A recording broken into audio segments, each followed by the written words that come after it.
जिस तरीके से वो आकर बैठता है, जिस तरीके से उसका चेहरे का बनावट है, वही देखकर हमें समझ में आ जाता है ये बच्चा जरूर रात में कराटे लेता होगा। पर अगर टाइम से बच्चे का ट्रीटमेंट किया जाए, उसको कराटे की बीमारी से टाइम से निकाल पाते हैं अगर हम, तो क्या उसको भविष्य में एक वयस्क स्टेज में जब वो अडल्टहुड में पहुंच जाता है तब उसको कराटे की बीमारी से बचाया जा सकता है? नमस्कार, आप सभी का स्वागत है हमारे आज के एपिसोड में। आज हम बात करने वाले हैं कराटे के बारे में। कराटे किसी भी उम्र में हो सकते हैं और ख़ास तौर पे बच्चों के कराटे के बारे में आज हम अपने विशेषज्ञ से जानेंगे। आज के विशेषज्ञ हैं डॉक्टर राहुल मोदी, जो कि मुंबई बेस्ड ईएनटी प्रैक्टिशनर हैं। Welcome to the show sir. My pleasure, thank you for inviting मी।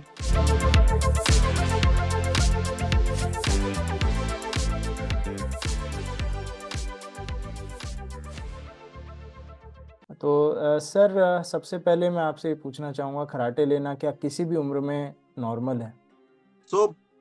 ये सवाल का जवाब देने के पहले मैं खाली एक उदाहरण देना चाहूंगा। जी सर। आप पहले जाने कि कराटे क्यों आते हैं। जी। अगर आप उसका कारण देंगे तो फिर वो नॉर्मल है कि नहीं, ये आंसर आप खुद ब खुद दे पाएंगे। जी सर। जब हम सांस लेते हैं तो सांस लेते वक्त कोई भी साउंड या ध्वनि नहीं आती है। जी जो सर। व्यक्ति रात में कराटे लेता है, आप दिन में उनसे बात करें, there will be no sound. आप सोते वक्त उन्हें देखें, देयर विल बी साउंड, तब कराटों की आवाज आएगी। जी। आप उन्हें लेट, जब वो टीवी देख रहे हैं तब भी कोई साउंड नहीं आएगा। जी। तो ऐसा क्या होता है, जब जो व्यक्ति बैठे बैठे आवाज नहीं कर रहा है, लेटे लेटे आवाज नहीं कर रहा है, नींद आते से ही आवाज शुरू हो जाती है। तो कुछ बदलाव होता है रात में हमारी मांसपेशियों में, हमारे विंड पाइप में या श्वास नली में, जो बदलाव से ये खराटों की ध्वनि या साउंड हमें आती है। जी सर। तो कराटे कभी भी नॉर्मल नहीं हो सकते, क्योंकि सब लोग कराटे नहीं लेते हैं। आबादी का 1% कराटा लेता है, और वो कराटा मतलब एक एफर्ट, ब्रीदिंग में लग रहा है, आपके सांस लेते वक्त एक एफर्ट आपको लगाना पड़ रहा है, और उस कारण से ही वो साउंड आ रहा है। जी। किसी को अगर आप बोलें कि बैठे बैठे कराटे लो, तो क्रिएट दिस साउंड, ये साउंड निकालने के लिए बहुत मेहनत करनी पड़ती है। और अगर कोई व्यक्ति 5 मिनट भी बैठे बैठे ये साउंड निकाले तो उसे थकान का एक अंदाजा होगा। And that is a reason कि वो व्यक्ति जब रात भर कराटे ले रहा है, it can not be normal. वो कभी भी सामान्य या ओके करके हम एक्सेप्ट नहीं कर सकते हैं। It has to be invest. तो स्नोरिंग एट एनी एज, किसी भी उम्र में, खासकर बच्चों में, तो बिल्कुल भी नॉर्मल नहीं माना जाना चाहिए, ऐसा मेरा मानना है। जी सर, आपने बहुत सही बात बोली कि बच्चों में कराटे जो हैं वो नॉर्मल या सामान्य नहीं माने जाने चाहिए, क्योंकि बच्चा एक संघर्ष कर रहा है सांस लेने के लिए। तो सर, बच्चों में अगर ये प्रॉब्लम होती है तो इसके क्या दुष्परिणाम हो सकते हैं? क्या प्रॉब्लम्स बच्चे को हो सकती हैं इस कारण से? तो काफी कॉमनली जो बच्चे कराटे लेते हैं वो दिन में भी मुंह से सांस लेते हैं। जी। रात मुंह खोलकर सोते हैं, तो उससे वो एक जो नेचुरल हमारी बॉडी का फिल्टर है, जो नाक एक तरीके से फिल्टर बनाया गया है, मुंह से सांस लेने की वजह से उनका बार बार बीमार होना बहुत सामान्य है। दूसरा, जो ऊर्जा या जो एनर्जी बॉडी के डेवलपमेंट में यूज होनी चाहिए, वो खाली सर्वाइवल में यूज हो रही है। जी। खाली ब्रीदिंग मेंटेन करने के लिए, सांस मेंटेन करने के लिए वो रात को जब भी कराटे लेते हैं, आप समझ लीजिए जो ग्रोथ, जो उनके विकास में ऊर्जा इस्तेमाल होनी चाहिए, वो नहीं हो पा रही है। जी। तो इसका ऐसा देखा गया है कि जो बच्चे कराटे लेते हैं आमतौर पर थोड़े चिड़चिड़े, पढ़ाई में उतना फोकस नहीं कर पाते हैं, बिहेवियर, उनका बर्ताव थोड़ा हम बोलते हैं hyper activity and attention deficit, तो उन्हें एक जगह बैठकर एक टक काम करने में दिक्कत आती है। जी। दूसरा, नाक बंद होने से खाना खाने में वो बड़ा समय लेते हैं। तो माँ बाप नॉर्मली बोलेंगे कि ये खाने में बड़े नखरे करते हैं, तो उनके खाते नहीं है बराबर से, वजन बढ़ता नहीं है, हाइट नहीं बढ़ती है। तो खाने में उनको दिक्कत आने का मुख्य कारण है क्योंकि खाना भी मुंह से और सांस भी मुंह से लेना है। एक कॉमन सिम्टम जो हम बच्चों में देखते हैं, जिसके लिए हम हमेशा, खासकर अगर आप किसी पीडियाट्रिशियन से पूछेंगे तो वो बताएंगे कि जैसे दांत का किटकिटाना या ग्राइंडिंग ऑफ टीथ, जिसे मेडिकल भाषा में ब्रक्सिज्म कहा जाता है। कॉमन रीजन ऐसा माना जाता था कि बच्चों के पेट में कीड़े होने की वजह से वो बच्चे ग्राइंडिंग करते हैं, एंड स्टैंडर्ड दवाई हम पेट के कीड़े साफ करने वाली दवाई बच्चों को पिला दिया करते थे। हो सकता है कुछ बच्चों में वो डेफिनेटली रीजन रहा हो, बट कॉमनली काफी बच्चों में खराटों के साथ ग्राइंडिंग ऑफ टीथ देखा जाता है। एंड अगर हम खराटों का इलाज करते हैं तो ये ग्राइंडिंग ऑफ टीथ भी बंद हो जाते हैं। सो हमारा ऐसा मानना है कि जिस बच्चे का सोते वक्त सांस अटक रहा है, ब्रीदिंग में अड़चन आ रही है, उनकी अड़चन अगर आप दूर करते हैं तो ये दांतों का किटकिटाना भी बंद हो जाएगा और बच्चा ज्यादा डीप स्लीप और स्टेबल स्लीप में जा पाएगा। लास्टली, कुछ बच्चों में हमें बेड वेटिंग या बिस्तर में पेशाब होना, बिस्तर गीला होना रात के वक्त 3-4 साल, 5 साल, 6 साल की उम्र में भी देखा जाता है, जो कि अगर आप अगेन खराटों का इलाज करते हैं तो इसमें सुधार हम देखते हैं। सो काफी चीजें हैं जो हम खराटों से जोड़ते नहीं हैं, बट ये सब चीजें जुड़ी हैं। बच्चों का बर्ताव, कुछ बच्चों में हियरिंग लॉस होना भी काफी कॉमन है बिकॉज ऑफ दिस। तो we see a lot of symptoms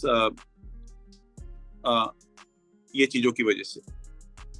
क्या बच्चे के चेहरे पे और उसके चेहरे की बनावट पे भी सर हम असर देखते हैं इस बीमारी का? ये बहुत अच्छा सवाल पूछा आपने।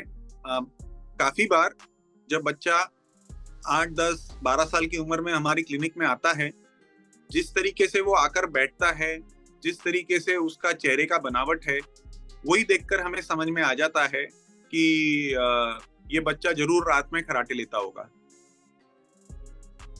प्रॉब्लम वही है कि बच्चे की नाक बंद है, और एक बढ़ते हुए चेहरे में अगर एक छोटी उम्र में 3-4 साल, 5 साल की उम्र में अगर बच्चे की नाक बंद हो जाए और बच्चा अगले 5 साल तक खाली मुंह से सांस ले रहा है, तो चेहरे का विकास इस तरीके से होता है कि जो दांतों की संरचना है, चेहरे की संरचना है, वो बदल जाती है।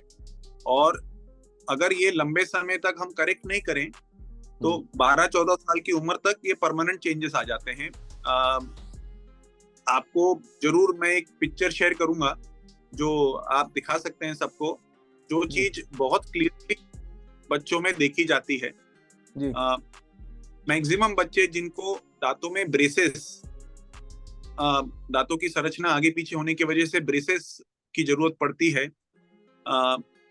उनमें ये बहुत कॉमनली देखा जाता है कि उनमें ये प्रॉब्लम है।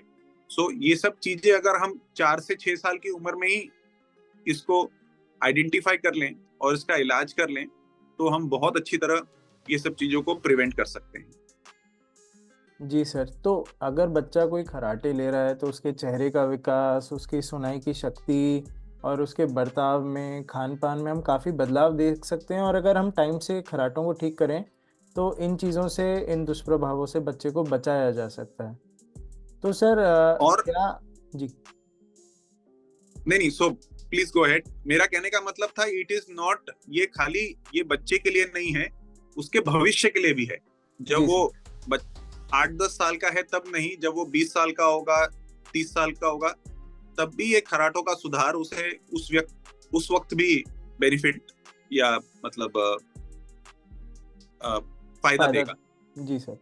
तो कराटे का इलाज किसी भी उम्र में फायदा देगा, क्योंकि सांस लेने की जो क्षमता है वो रात के समय बेहतर हो पाएगी, ये तो हम समझ रहे हैं सर। पर अगर टाइम से बच्चे का ट्रीटमेंट किया जाए, उसको कराटे की बीमारी से टाइम से निकाल पाते हैं अगर हम, तो क्या उसको भविष्य में एक वयस्क स्टेज में जब वो अडल्टहुड में पहुंच जाता है तब उसको कराटे की बीमारी से बचाया जा सकता है? तो ऐसा हमारा मानना है।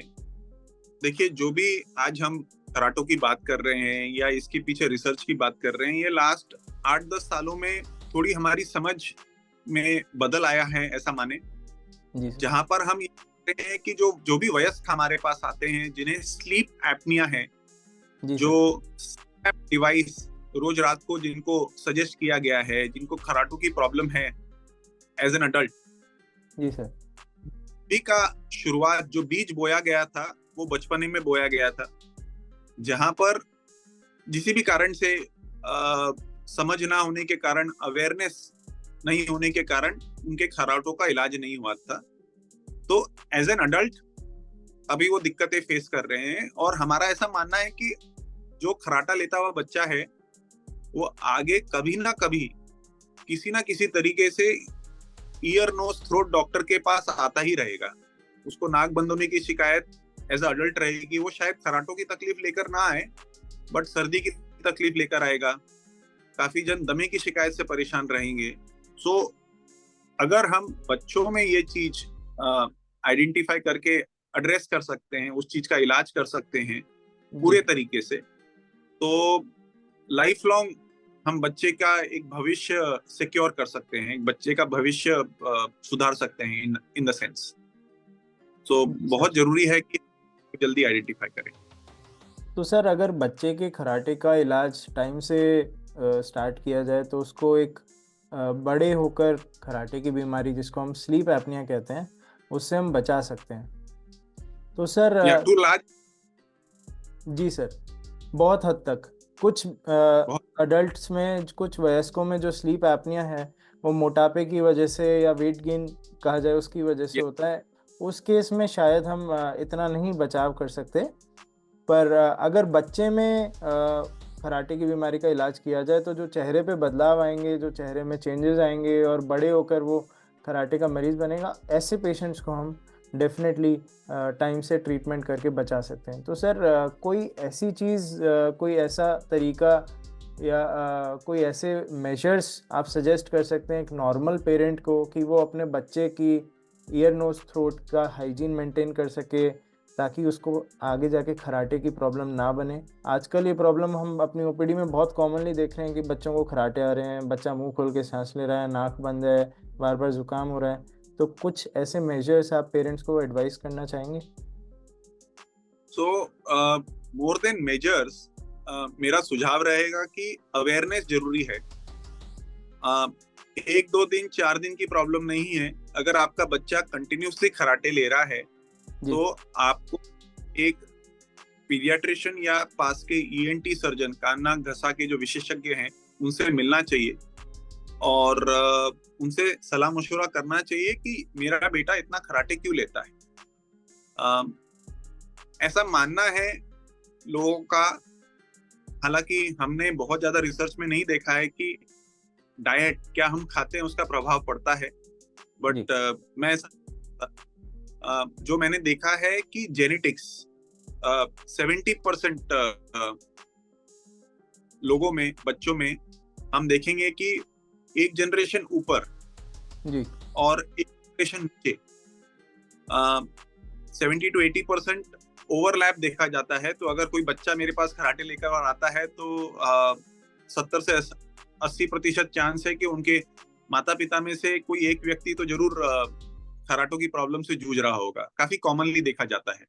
वो नहीं तो की एज में डेफिनेटली कोई खराटों से जूझ रहा होगा जी। एंड वो चीज हम काफी कॉमनली गौर करते हैं।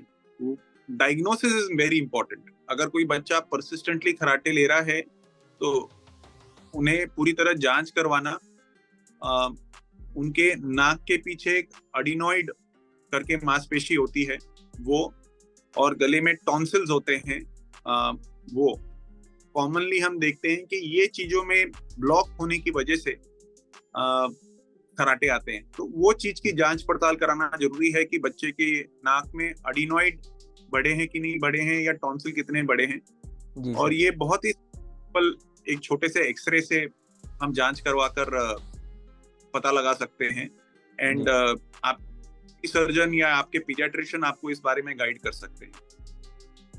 सर, आज के पॉडकास्ट का आखिरी सवाल, क्या आपको ऐसा लग रहा है सर कि बच्चों में खराटे बढ़ रहे हैं? ये जो इंसिडेंस है बच्चों में खराटे लेने का, ये आज की जनरेशन में ज़्यादा देखा जा रहा है? और अगर ऐसा है तो इसके क्या कारण है?